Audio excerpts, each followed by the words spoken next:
Guys कैसे हो आप लोग। उम्मीद करता हूं कि आप लोग बहुत ही अच्छे होंगे और आप लोगों की पढ़ाई लिखाई भी काफी अच्छे तरीके से चल रही होगी।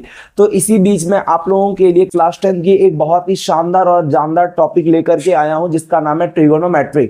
और ये अक्सर क्लास 10 में बोर्ड के पेपर में हर बोर्ड के द्वारा पूछा जाने वाला बहुत ही इंपॉर्टेंट टॉपिक में से एक है, जिसमें से अक्सर जो है क्वेश्चन पूछे जाते हैं। ये क्वेश्चन 5 नंबर से लेकर के 10 नंबर तक के क्वेश्चन पूछे जाते हैं इस चैप्टर से।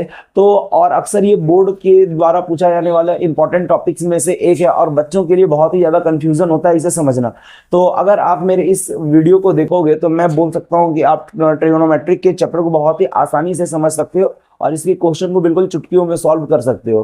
तो दोस्तों आइए सबसे पहले हम जो टॉपिक स्टार्ट करेंगे इस एक्सरसाइज के, उसका नाम है ट्रिगोनोमेट्रिक रेशियो। तो सबसे पहले मैं आप लोगों को ट्रिगोनोमेट्रिक रेशियो के बारे में बताऊंगा।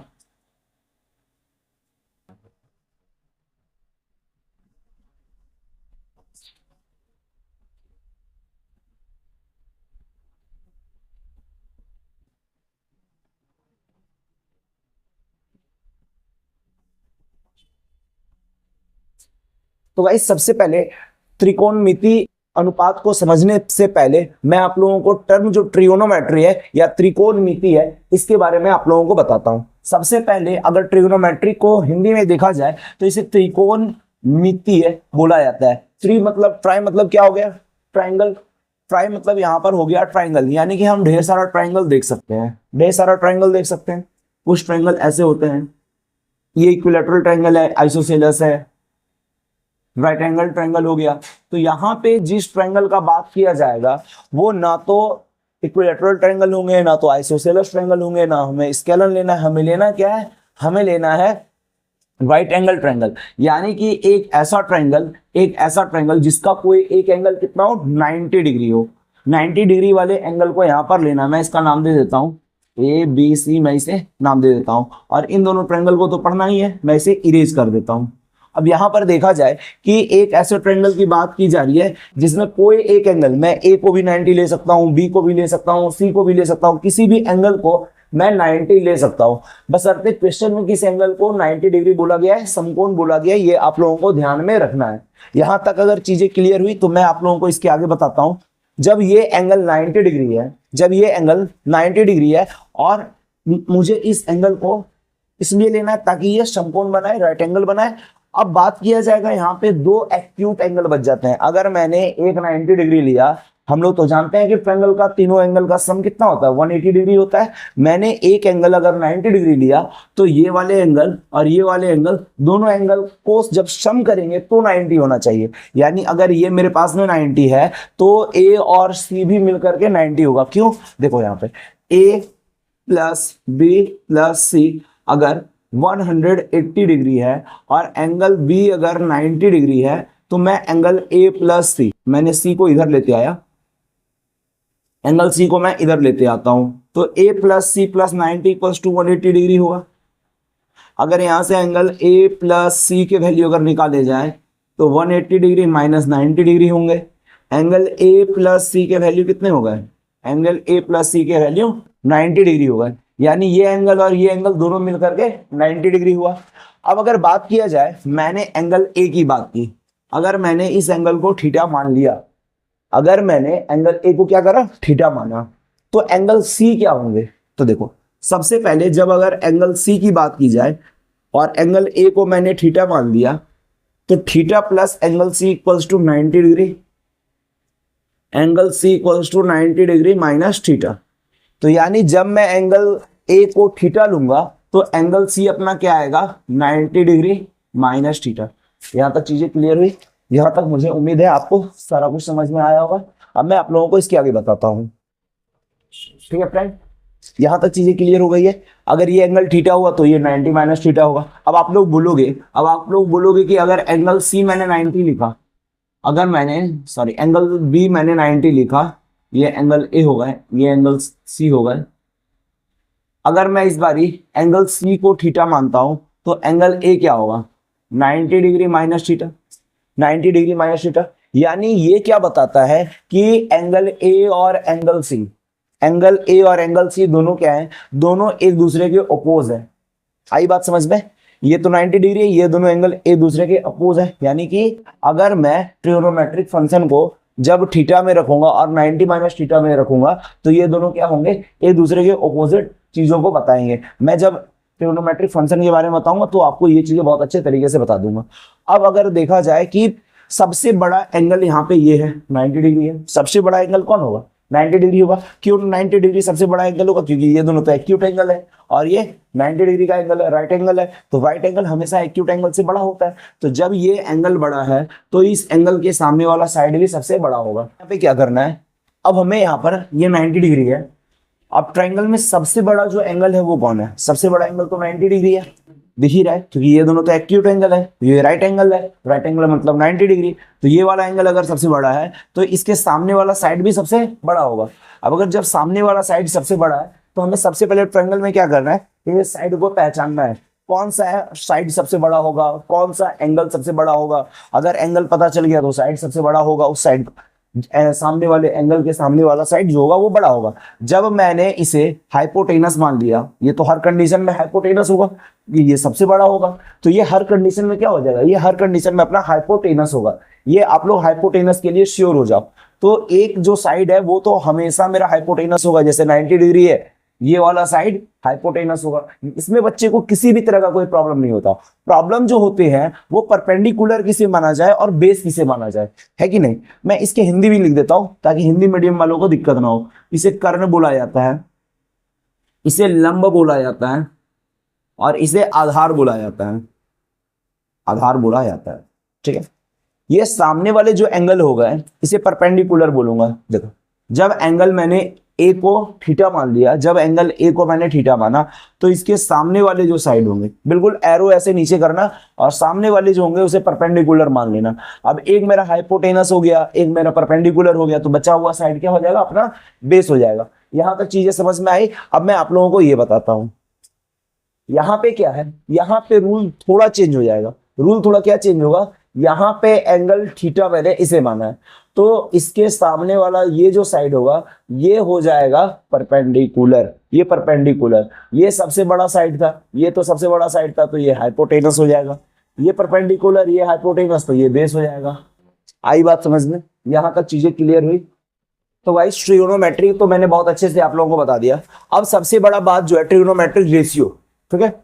ट्रिग्नोमेट्रिक रेशियो, ये रेशियो हमें क्या बताता है, इसके साइड को मेजरमेंट करने का तरीका। और जब मैंने साइड को मेजरमेंट कर लिया, साइज को माप लिया मैंने, उसके बाद एक साइड का दूसरे साइड से क्या रेशियो होगा, यानी क्या अनुपात बनेगा।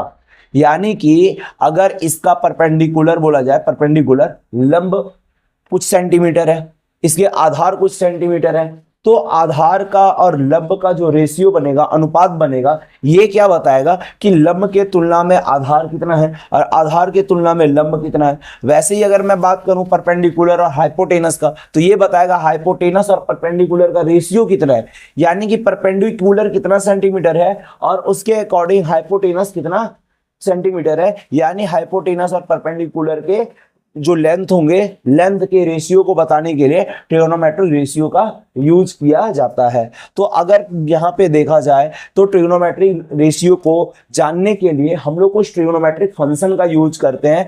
तो टोटल ट्रिग्नोमेट्रिक फंक्शन 6 होते हैं। तो गाइस जो मैंने ट्रिग्नोमेट्रिक फंक्शन के बारे में बताया, ये 6 टोटल ट्रिग्नोमेट्रिक फंक्शन है। सबसे पहला फंक्शन है साइन ए, दूसरा है कोसाइन ए, तीसरा है tangent A, cosecant A, secant A और कोटेंजेंट ए। यानी कि इतने फंक्शन को मैं इसे शॉर्ट नेम से भी लिख सकता हूं। साइन के लिए जनरली SIN यूज होता है, कोसाइन के लिए COS यूज होता है, टेंजेंट के लिए TAN यूज होता है, कोसेकेंट के लिए COSEC यानी कोसेक यूज होता है, सेकेंड के लिए सेक यूज होता है और कोटेंजेंट के लिए कॉट का यूज किया जाता है, ताकि इसे शॉर्टकट टर्म में लिखा जा सके। यहां तक चीजें क्लियर हुई। अब यही जो 6 ट्रिग्नोमेट्रिक फंक्शन है, उस 6 ट्रिग्नोमेट्रिक फंक्शन के बेसिस पे हम इस ट्रायंगल के साइड के रेशियो को फाइंड करेंगे। यहां तक बात समझ में आई। अब कैसे इस फंक्शन को हम यूज करेंगे, कैसे कोई ट्रिक है, कोई फॉर्मूला है, क्या है, मैं अब आपको इसके बारे में पूरा डिटेल बताता हूं। तो सबसे पहला जो यूज होता है सबसे पहला टर्म जो यहाँ पे साइन जो यूज हुआ, साइन का फॉर्मूला जो होता है, साइन का फॉर्मूला, अगर मैं एंगल को ए ले रहा हूं, यानी एंगल ए के अकॉर्डिंग थीटा मैंने एंगल ए को मान रखा है, तो साइन ए का फॉर्मूला क्या होगा, परपेंडिकुलर कितना है अपना, परपेंडिकुलर है बीसी, तो सबसे पहले बीसी यानी कि सबसे पहले लंब होता है, लंब बटा हाइपोटेनस यानी कि कर्ण होगा, कर्ण यहाँ पे कितना है, एसी है, मैंने लिख दिया। अब सब उसके बाद जो चीज आती है कोसाइन की आती है, कोसाइन की आती है। अब कोसाइन को मैं क्या लिख सकता हूँ, बेस बाय हाइपोटेनस यानी आधार बटा कर्ण लिख सकता हूँ। तो आधार अपना कितना है, आधार का मेजरमेंट अभी दिया नहीं है, तो ये आधार तो यहां से यहां तक इतना ही लंबा होगा ना, तो इसकी लंबाई को मैंने अभी ए बी मान लिया, ए बी होगा, और ये अपना हाइपोटेनस है, हाइपोटेनस का लंबाई कितना है, ए सी है। देखो गाइस, मैंने आप लोगों को बताया ना कि ये इसके साइड के रेशियो होते हैं, तो साइड कितना था, A B, side A B है, और दूसरा साइड कितना है, बेस का साइड कितना है, यानी कहने का मतलब इसका हाइपोटेनस का साइड कितना है, एसी है, तो मैंने एसी लिखा, बेस का साइड ए बी लिख दिया, हाइपोटेनस का साइड एसी लिख दिया। अब दो नंबर मिलेंगे, जब इसके सेंटीमीटर में इसे मेजर किया जाएगा तो ए बी का कुछ सेंटीमीटर मिलेगा और कुछ सेंटीमीटर एसी का मिलेगा। तो यहां से क्या पता चल रहा है कि इन दोनों के जो मेजरमेंट होंगे, इस लोग का जब मापा जाएगा तो इसके लेंथ अलग और इसके लेंथ अलग होंगे। अब क्या होगा, ए बी के लेंथ का कंपेयर किससे किया जाएगा, हाइपोटेनस से, इसलिए यहां पर क्या टर्म आया, ट्रिगोनोमेट्रिक रेशियो। रेशियो को भी हम लोग फ्रैक्शन में लिखते हैं, और यहां पर भी जो चीजें आ रही है उसे भी फ्रैक्शन में लिखा जाता है। तो जनरली ट्रिगोनोमेट्रिक फंक्शन का जो यूज किया जाता है वो एक राइट एंगल ट्रायंगल के उसके जो साइड्स होते हैं, साइड को मेजर करने के लिए किया जाता है, ठीक है। अब कॉस के बाद आता है टेन, टेन ए, टेन के लिए क्या होगा, टेन जो होता है ये स्लोप होता है, तो टेन के लिए हम लोग जनरली किसका यूज करेंगे, ये होता है P अपॉन बी, तो यहाँ पे P कितना है, BC है, और ये कितना है, AB है, ठीक है। ये वाला अगर इस साइड को बढ़ाया जाए, ये टेन जो होता है स्लोप के लिए यूज किया जाता है। अगर यहाँ पर AB को बढ़ा दिया जाए, अगर मैं यहाँ पे AB को मान लेता हूँ 4 सेंटीमीटर और BC को मैं मान लेता हूँ 5 सेंटीमीटर, तो इसके जो स्लोप बनेंगे वो कैसे बनेंगे, वो यहाँ पे जो है पाइथागोरस थ्योरम लगेगा, पाइथागोरस थ्योरम के फॉर्मूले लग जाएंगे। अब अगर यहाँ पे बेस 5 सेंटीमीटर है और सॉरी परपेंडिकुलर 5 सेंटीमीटर है और बेस अगर 4 सेंटीमीटर है, तो यहाँ पे जो हाइपोटेनस निकलेगा इन दोनों के स्क्वायर के रूट से निकलेगा, सम ऑफ स्क्वायर ऑफ रूट का निकलेगा, यानी कि इसके लिए हम लोगों को पाइथागोरस थ्योरम का यूज करना पड़ेगा, तो इसके एसी निकल जाएंगे। बट अगर मैं यहाँ पे ए बी को बढ़ा दूं और बीसी को भी बढ़ा दूं, तो क्या इसके स्लोप बढ़ गए, इस स्लोप को ही 10 बोला जाता है। अगर ए बी और बीसी को बढ़ाया जाए तो इस 10 का भी वैल्यू क्या होगा, बढ़ते चले जाएगा। यहाँ तक चीजें क्लियर हुई। ये इसके जो होंगे टेंजेंट, इसका जो ग्राफ का जो होगा स्लोप, वो स्लोप बढ़ता चला जाएगा, जिसके लिए 10 का यूज किया जाता है। अब यहाँ पे आते हैं कोसेकेंड, कोसेकेंड के लिए हम लोग कॉसेक यूज करते हैं, कॉसेक यूज करते हैं। कॉसेक का क्या होता है, कॉसेक का हो जाएगा AC अपॉन DC। फिर सेकेंड के लिए सेक का यूज किया जाता है, सेक ए, सेक ए के लिए क्या होगा, कॉस का उल्टा AC अपॉन AB। और फिर कॉट आता है, कॉट ए क्या होगा, 10 का उल्टा, 10 यहाँ पर कितना है, BC अपॉन AB, तो AB अपॉन BC हो जाएगा। इसे आप पहले नोट डाउन करो, फिर मैं आपको बहुत ही इजी ट्रिक बताऊंगा जिससे कि आप ये सारे वैल्यू को लिख सकते हो। तो गाइस यहाँ पे जो मैंने इस फॉर्मूले को लिखा है, इस फॉर्मूले को याद करने की जरूरत नहीं है, क्योंकि मैं आपको बहुत ही इजी ट्रिक बताऊंगा जिससे कि आप इन सारी चीजों को बहुत ही आसानी से याद रख सकते हो। देखो इसके लिए फॉर्मूला क्या है, सबसे पहले आप लोग लिखना पंडित बद्री प्रसाद हरी हरी बोल, लिख पाओगे, सोना चांदी तोल। देखो मैंने क्या लिखा, पंडित बद्री प्रसाद हरी हरी बोल सोना चांदी तोल, ठीक है। अब इस फॉर्मूला को यूज कैसे करना है वो मैं आप लोगों को बताता हूं। सबसे पहले साइन है ना, साइन के लिए मैंने S लिख दिया, कॉस है ना, कॉस के लिए मैंने C लिख दिया, और 10 है, 10 के लिए मैंने T लिख दिया। यहां तक चीजों में कोई दिक्कत नहीं। साइन कॉस 10 के लिए सोना चांदी तोल, ठीक है। अब जो है पंडित बद्री प्रसाद, अब यहाँ पे सबसे पहला टर्म आता है बीसी। बीसी क्या है, परपेंडिकुलर है, यानी इसे पी लिख सकता हूं, तो उसके लिए मैंने पी लिख दिया। अपॉन में क्या है, एसी, एसी हाइपोटेनस, हाइपोटेनस के लिए एच होता है, एच मैंने लिख दिया। यहां तक भी चीजें समझ में आ गई। अब सोना चांदी, चांदी मतलब कॉस, कॉस के लिए क्या होता है, ए बी अपॉन ए सी, तो ए बी यहाँ पर क्या है, ए बी के लिए बी यूज हो रहा है तो मैंने यहाँ पर बी लिख दिया। ए सी के लिए यहाँ पे एच यूज हो रहा है तो मैंने यहाँ पर एच लिख दिया।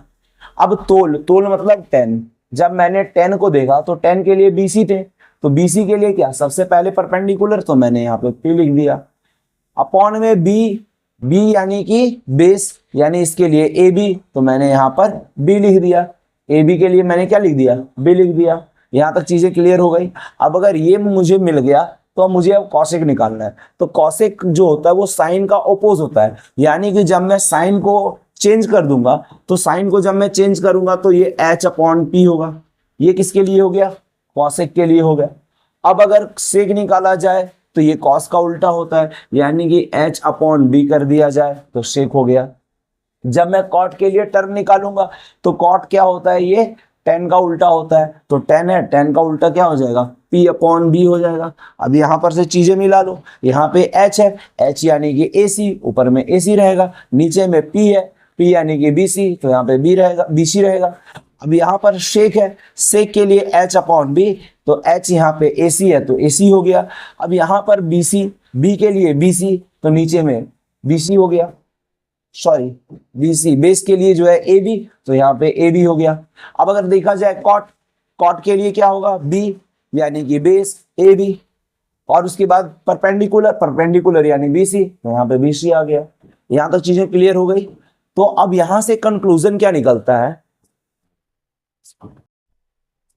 तो गाइस यहां से एक कंक्लूजन निकला जो मैं आप लोगों को बताता हूं, ताकि ये आप लोगों को इससे आगे वाले चैप्टर में भी प्रॉब्लम नहीं करे।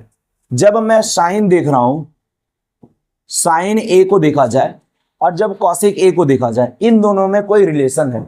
साइन और कॉसेक में क्या रिलेशन है, साइन को हम लोग 1 अपॉन कॉसेक ए लिख सकते हैं, ठीक है। और जब मैंने कॉसेक को यहां पे रखा और साइन को यहां पे रखा, तो एक और फॉर्मूला बना, कॉसेक ए को अपन क्या लिख सकते हैं, 1 अपॉन साइन लिख सकते हैं। यहां तक चीजें क्लियर हुई।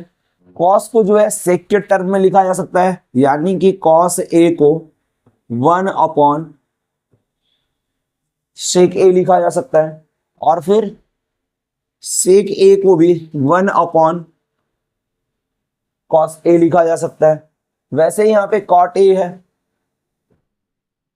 कॉट ए 1 अपॉन टेन ए लिखा जा सकता है, और टेन ए को 1 अपॉन कॉट ए लिखा जा सकता है। ये फॉर्मूला भी आप लोग याद कर लो, ये बहुत ही ज्यादा जरूरी है, क्वेश्चन इससे भी रिलेटेड पूछे जाते हैं। यहां तक चीजें क्लियर हो गई। गाइस अब यहाँ पे एक सबसे बड़ा जो बच्चों लोगों के लिए प्रॉब्लम होता है, कंफ्यूजन होता है, कि जैसे मैंने साइन को लिखा, साइन ए को मैंने 1 अपॉन कॉसेक लिख दिया, साइन ए को मैंने 1 अपॉन कॉसेक ए लिख दिया। अब बच्चे ये चीज भूल जाते हैं, बहुत कंफ्यूज हो जाते हैं इसमें, कि साइन को 1 बाय कॉसेक लिखा गया, बट कहीं कहीं पर साइन को जो है, साइन के लिए कहीं कहीं पर कॉस का उल्टा भी साइन को माना जाता है। जब मैं इसके एंगल बताऊंगा तो आप लोगों को समझ में आएगा कि साइन जो होता है वो कॉस का उल्टा हो रहा है। तो यहाँ पे जो चीजें दिक्कत होती है, मैं आप लोगों को बता रहा हूं कि जब भी साइड का बात किया जाए, अगर साइड का बात किया जा रहा है तो साइन और कॉस एक दूसरे के ओपोज होते हैं, रेसिप्रोकल बोला जा सकता है इसे। साइन और कॉसिक जो है ये एक दूसरे के रेसिप्रोकल हो जाते हैं। कैसे कंडीशन में, जब साइड की बात करी जाए, जब साइड की बात हम लोग करेंगे तो यहाँ पे साइन और कॉसिक दोनों एक दूसरे का रेसिप्रोकल हो जाएगा, यानी साइन को 1 अपॉन कॉसिक और कॉसिक को 1 अपॉन साइन लिखा जा सकता है। बट अगर बात की जाए एंगल की, तो जब बात एंगल की जाती है तो साइन और कॉस उसमें एक दूसरे के ओपोजिट होते हैं। अब याद करो जो मैंने आप लोगों को शुरू में बताया कि ये एंगल जब थीटा है और ये एंगल क्या हो गया, 90 डिग्री माइनस थीटा हो गया। तो अब जब बात साइन की जाए, अगर मैं साइन ए लिख रहा हूं, साइन ए अगर मैं लिख रहा हूं, तो मैंने थीटा कितना माना है, थीटा मैंने कितना माना है, ए को थीटा मान लिया, एंगल मैंने ए को थीटा मान लिया। अब लेकिन जब एंगल सी की बात की जाए, जब मैं साइन सी की बात करूंगा तो यहां पे एंगल कितने हो रहे हैं, 90 माइनस थीटा। तो यहां पर क्या होगा, साइन 90 डिग्री माइनस थीटा हो गया। अब ये साइन 90 माइनस थीटा को हम लोग क्या लिखते हैं, कॉस थीटा लिखते हैं। मैं आप लोगों को बता रहा था थोड़ी देर पहले, मैंने आप लोगों को बताया कि थीटा और एक 90 माइनस थीटा है, इन दोनों में वैल्यू चेंज हो जाता है। तो यही वो वैल्यू थे, जब मैंने एंगल ए लिया तो साइन के लिए थीटा हो गया, और जब मैंने साइन सी लिया, यानी कि मैंने जब एंगल सी लिया तो साइन थीटा किस चीज में चेंज हो गया, कॉस थीटा में चेंज हो गया। ये इसके एंगल चेंज हो जाते हैं। इसे मैं और भी अच्छे तरह से एक्सप्लेन इसके नेक्स्ट वाले एक्सरसाइज में करूंगा, जहां पे आप लोगों को ये चीजें समझ में आएगी। तो गाइस मैं आप लोगों को sine cos tan trigonometric function जितने भी हैं उसके जो भी रेशियो होते हैं फॉर्मूले, उसे याद करने का और एक दो ट्रिक बता देता हूं ताकि आप लोगों के दिमाग में रहे और थोड़ा एंटरटेनमेंट के लिए हो जाना चाहिए।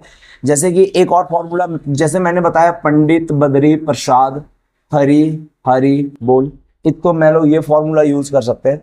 दूसरा फॉर्मूला एक और किया जा सकता है, पाकिस्तान भूखा प्यासा हिंदुस्तान हरा भरा, ये दूसरा फॉर्मूला हो गया।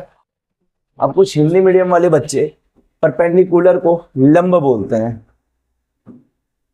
और हाइपोटेनस को कर्ण बोलते हैं। यहां पे बेस को आधार बोलते हैं और हाइपोटेनस को कर्ण बोलते हैं, परपेंडिकुलर को लंब बोलते हैं और बेस को आधार बोलते हैं। तो इनके लिए भी एक फॉर्मूला मैं बताता हूं, लंब बटा कर्ण इसको L अपॉन ए करूं, आधार बटा कर्ण इसको A अपॉन के करूं, सॉरी यहां पे के करूं, यहां पे लंब बटे कर्ण करूं, यहां पे आधार बटे कर्ण करूं और यहां पे लंब बटे आधार करूं। ये हो गया। अब इसे याद कैसा रखा जाए, लाल आम लाया खट्टे खट्टे आम, इसे याद करने का तरीका क्या है, लाल आम लाया, आम जब लाल है तो उसका मतलब वो पका होना चाहिए ना, लेकिन फिर भी आम कैसा है, खट्टे खट्टे आम। इसे आप अच्छे से याद रख सकते हो, लाल आम लाया खट्टे खट्टे आम, इस फॉर्मूला से आप इसे याद रख सकते हो। दूसरा फॉर्मूला क्या है, पाकिस्तान भूखा प्यासा हिंदुस्तान हरा भरा, और एक यूनिवर्सल फॉर्मूला तो है पंडित बद्री प्रसाद हरी हरी बोल सोना चांदी तोल। तो यहां तक जो है ट्रिग्नोमेट्रिक रेशियो के जितने भी टॉपिक्स थे, सब टॉपिक्स की मैंने थ्योरी आप लोगों को बता दिया। अब यहां से मैं आप लोगों को एक दो क्वेश्चन कराता हूं, जिस क्वेश्चन को आप अच्छे से समझ सकते हो और देख सकते हो कि कैसे इस थ्योरी का यूज क्वेश्चन बनाने के लिए, फॉर्मूलों का यूज क्वेश्चन बनाने के लिए कैसे किया जाता है। तो गाइस यहां पे मैंने एनसीईआरटी की क्वेश्चन नंबर फर्स्ट को लिखा है, जो ट्रिग्नोमेट्रिक रेशियो के फॉर्मूले के बेसिस पे बनेगा। अब इसमें क्या बोला गया है, in a triangle ABC right angle at B, यानी कि एक ट्राइंगल होगा जिसमें राइट एंगल जो है एंगल बी पे बनेगा। ए बी 24 है, 24 सेंटीमीटर, BC 7 सेंटीमीटर है, तो फाइंड करने हैं साइन ए कॉस ए। ये तो एक नंबर क्वेश्चन है। दो नंबर क्वेश्चन में साइन सी कॉस सी फाइंड करने हैं। हिंदी में भी वही है, ABC में कौन बी समकोण है, AB बराबर 24 दिया हुआ है, BC बराबर 7 दिया हुआ है, तो मान ज्ञात करना है साइन ए कॉस ए, और दो नंबर में साइन सी कॉस सी। अब मैं इसे थोड़ा इरेज करता हूं, उसके बाद आप लोगों को बताता हूं।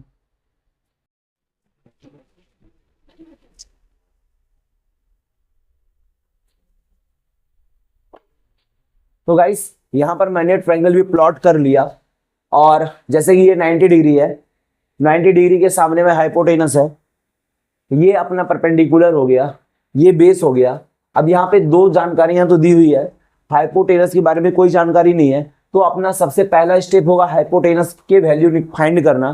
तो मैं यहाँ पे क्या करता हूं, इसके लिए एक फॉर्मूला यूज करता हूं, फ्रॉम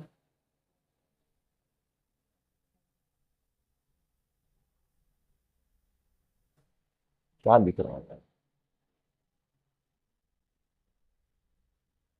पाइथागोरस थ्योरम।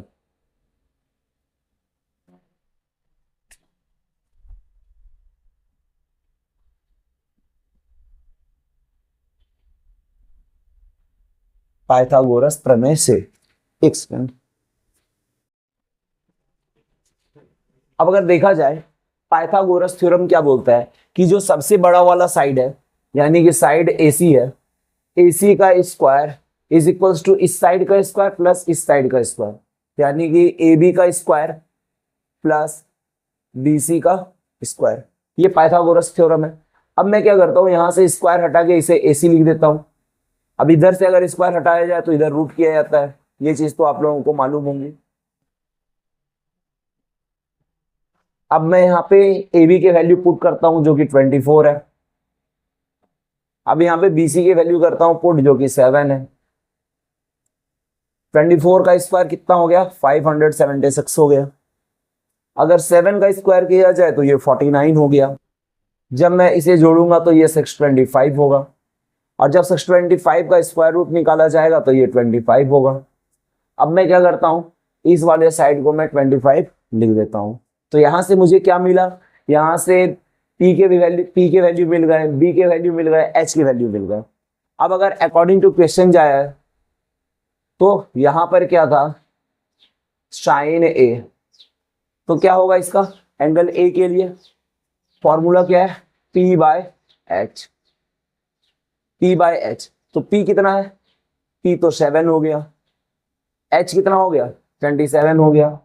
यानी कि यहां से रेशियो का एक कंक्लूजन निकला कि जब एक राइट एंगल ट्रायंगल में उसके साइड 24, 7 और 25 होंगे और एंगल A उसका थीटा दिया हुआ होगा, तो क्या होगा, यहाँ पे जो साइन के वैल्यू होंगे, यानी कि उसके परपेंडिकुलर के और उसके हाइपोटेनस के जो रेशियो होंगे वो 7:25 होंगे, 7:25 होंगे। यहाँ तक बात क्लियर हो गई।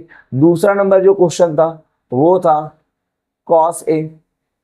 अब यहाँ पे cos की बात की जा रही है, तो cos का क्या होता है, पंडित बद्री प्रसाद हरि हरि बोल, यानी साइन के लिए क्या हुआ, पंडित बटा हरि। अब cos के लिए भी क्या होगा, बद्री बटा हरि, यानी B/H। तो यहाँ पे B कितना है, 24 है, 24/25, ये cos की वैल्यू निकल गए। अब इसके आगे के क्वेश्चन यानी क्वेश्चन नंबर 2 में सॉल्व करके आप लोगों को बताता हूं। तो भाई दूसरी वाली क्वेश्चन में जो एंगल है, पहले तो एंगल 8 थीटा था फर्स्ट वाले क्वेश्चन में, दूसरे वाले क्वेश्चन में जो थीटा माना गया है वो एंगल C को माना गया है। अब जब मैं एंगल C को थीटा ले रहा हूं तो ये सारी चीज चेंज हो जाएंगे। हाइपोटेनस तो अपने जगह पे ही रहेगा क्योंकि सबसे बड़ा वाला साइड है। हाइपोटेनस से किसी भी तरह का कोई छेड़छाड़ नहीं करना है, वो किसी भी राइट एंगल में हमेशा सबसे बड़ा वाला साइड ही होता है। अब यहां पर बात आती है कि जब ये एंगल थीटा है तो क्या इसके वैल्यू चेंज कर दिए जाए, 7, 25 और 24 इसके वैल्यू चेंज होंगे?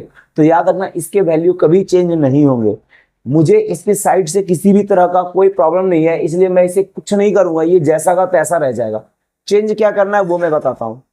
जैसे कि ये एंगल थीटा है तो थीटा के सामने वाला एंगल क्या होगा, सॉरी थीटा के सामने वाला जो साइड होगा वो क्या होगा, परपेंडिकुलर हो जाएगा। और ये तो अपना हाइपोटेनस था, बचा हुआ साइड BC है तो ये बेस हो जाएगा। अब यहां से क्वेश्चन जो बोला गया था दूसरे वाले में साइन C फाइंड करने के लिए, तो एंगल चाहे कोई भी हो, साइन का फॉर्मूला क्या होगा, पंडित बटा हरि, यानी पंडित बद्री प्रसाद हरि हरि बोल, तो पंडित बटा हरि। अब इस वाले में P का बस वैल्यू चेंज हो जाएगा जो कि 24 हो जाएगा, हाइपोटेनस तो 25 भी रह जाएगा।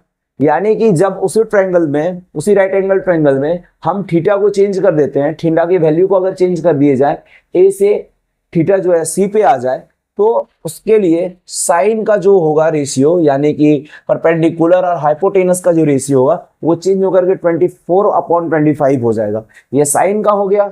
अब cos C के वैल्यू अगर देखे जाए तो cos का क्या होता है, B/H होता है। तो यहाँ पे B कितना है, B तो अपना 7 है और हाइपोटेनस जो है वो 25 है। तो यहां पर से क्या बात पता चला कि अगर जो साइन A के वैल्यू होंगे, जो साइन के वैल्यू A एंगल में होंगे, सेम वही वैल्यू cos के C में हो जाएंगे। ठीक है, यानी कि जब एंगल A की बात करी जाए तो A का जो वैल्यू साइन में होगा, A का जो वैल्यू साइन में होगा, सेम यही वैल्यू कॉस में किसका होगा, एंगल सी का होगा। और अगर यही वैल्यू सी जो है वो कॉस में रहे, तो साइन में उसका वैल्यू किस में मिलेगा, ए में मिलेगा। यहां तक चीजें क्लियर हुई। अगर आप ऐसे ही क्वेश्चन के आंसर कर पा रहे हो तो बहुत अच्छा बात है, और नहीं तो मैं कल के वीडियो में, क्योंकि आज का वीडियो काफी लंबा हो जाएगा, इसलिए मैं कल के वीडियो में इसके आगे की क्वेश्चन भी लेकर के आऊंगा। तब तक बच्चों आप लोग अच्छे से पढ़ाई लिखाई करो और अच्छे से अच्छे मार्क्स को एग्जाम में गेन करने की कोशिश करो, क्योंकि 10th के पेपर बार बार नहीं होते हैं, एक बार पेपर देना है और अच्छा मार्क्स गेन करना है, ताकि किसी भी तरह की कोई कमियां नहीं रहे। और उम्मीद करता हूं कि आप लोग अच्छे से पढ़ोगे, पेपर में अच्छे मार्क्स लाओगे। इसी उम्मीद के साथ मैं आज के जो है वीडियो को यहीं पे खत्म करता हूं। धन्यवाद। जय हिंद, जय भारत।